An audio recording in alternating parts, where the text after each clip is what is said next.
আছে। এটি গতকাল সন্ধ্যার দিকে আমার কাছে এরকম একটি তথ্য আসে যে চট্টগ্রাম থেকে 100 কেজির একটি গাঁজার চালান আসছে একটি কাভার্ড ভ্যানে। আমি সাথে সাথে বিষয়টি পুলিশ সুপার জনাব মোহাম্মদ রাশেদুল হক পিপিএম স্যারের সাথে আলোচনা করি। স্যারের নির্দেশনায় আমি ডিবি টিমকে নিয়ে আমি এটি বের করার চেষ্টা করি যে কোন এলাকার এই গাঁজাটা ঢুকতে পারে। তো আমাদের এই নওগাঁ জেলার যারা ব্যবসায়ী, এই ব্যবসায়ীদের তালিকা আছে, এটা বিশ্লেষণ করে আমাদের কাছে মনে হয়েছে এবং আমাদের যেই সোর্স ছিল এবং তথ্য ছিল এতে করে যে এটি মহাদেবপুর, নিয়ামতপুর এই এলাকাতে এই গাঁজাটা ঢুকতে পারে। আমরা সাথে সাথে ডিবি টিম সহ নিয়ামতপুর থানা পুলিশ, মহাদেবপুর থানা পুলিশ, এই টোটাল 5টি টিমকে আমি রেডি করি এবং বিভিন্ন স্থানে তাদেরকে সেট করি। আমরা অপেক্ষা করতে থাকি যে আমাদের কাছে যে তথ্য ছিল একটি কাভার্ড ভ্যানে এই গাঁজাটা আসতেছে। আমরা ওই এলাকার যারা গাঁজা ব্যবসায়ী সোর্সের মাধ্যমে তাদের চলাফেরার উপরও আমরা নজরদারি রাখি। এক পর্যায়ে আমাদের কাছে এরকম তথ্য আসে যে এই গাঁজা ব্যবসায়ীরা এই গাঁজাটা সাতরা বাজারের পার্শ্বে একটি নির্জন স্থানে এটা ডেলিভারি নেবে।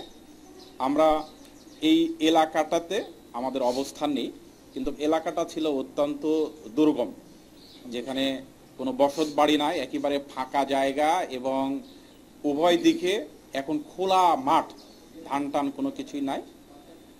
রাত 12:15টার দিকে আমরা একটা কাভার্ড ভ্যানকে ওই এলাকায় ঢুকতে দেখি এবং কাভার্ড ভ্যানটা একটা মাঠের মধ্যে গিয়ে দাঁড়ালে কয়েকজন লোক দ্রুত এই কাভার্ড ভ্যানের কাছে আসে। আমরা সেখানে ছুটে গিয়ে তাদেরকে ধরার চেষ্টা করি এবং হাতে নাতে দুজন ব্যক্তিকে আমরা ধরে ফেলি। একজন হচ্ছে এই কাভার্ড ভ্যানের ড্রাইভার বা চালক সুমন বাপ্পি, যার বাড়ি ব্রাহ্মণবাড়িয়া জেলায়, এবং আরেকজন ব্যক্তি যে এই গাঁজা ওখানে নেওয়ার জন্য প্রস্তুত নিয়েছিল, 12 নাম, তার বাড়ি ওই ছাত্রা এলাকাতে। এই দুইজনকে আমরা হাতে নাতে সেখানে আটক করতে সক্ষম হই। পরবর্তীতে প্রচুর লোকজন সেখানে জড়ো হয়ে যায়। আমরা এই লোকজনের সামনে এই কাভার্ড ভ্যান এটি আমরা খুলি। খোলার পর সেখানে আমরা 4টি পাটের বস্তা, আপনারা দেখছেন এই পাটের বস্তাগুলো পাই এবং লোকজনের সামনে আমরা ভিডিও অন রেখে এই বস্তাগুলো কেটে একে একে 34টি এইরকম আমরা এই টুপলিগুলো পাই। এই টুপলি আমরা কেটে দেখি এগুলোতে গাঁজা আছে। পরবর্তীতে এই লোকজনের সামনে এখানে রেখেই আমরা ডিজিটাল মেশিন নিয়ে আসি এবং এই মেশিনে আমরা পরিমাপ করে দেখি এখানে 101 কেজি গাঁজা আছে। এখান থেকে এই গাঁজা ব্যবসায়ীদের কয়েকজন পালিয়ে যায়, ইতোমধ্যে আমরা তাদের নাম ঠিকানা পেয়েছি এবং আমার বিশ্বাস যে স্বল্প সময়ের মধ্যেই এই গাঁজা পরিবহনের সাথে যারা ছিল, এই গাঁজা ব্যবসায়ের সাথে যারা যুক্ত ছিল, বাকিদেরও আমরা অ্যারেস্ট করে আইনের আওতায় নিয়ে আসতে পারব। আপনাদের অসংখ্য ধন্যবাদ। যদি কোনো প্রশ্ন থাকে আপনারা করতে পারেন।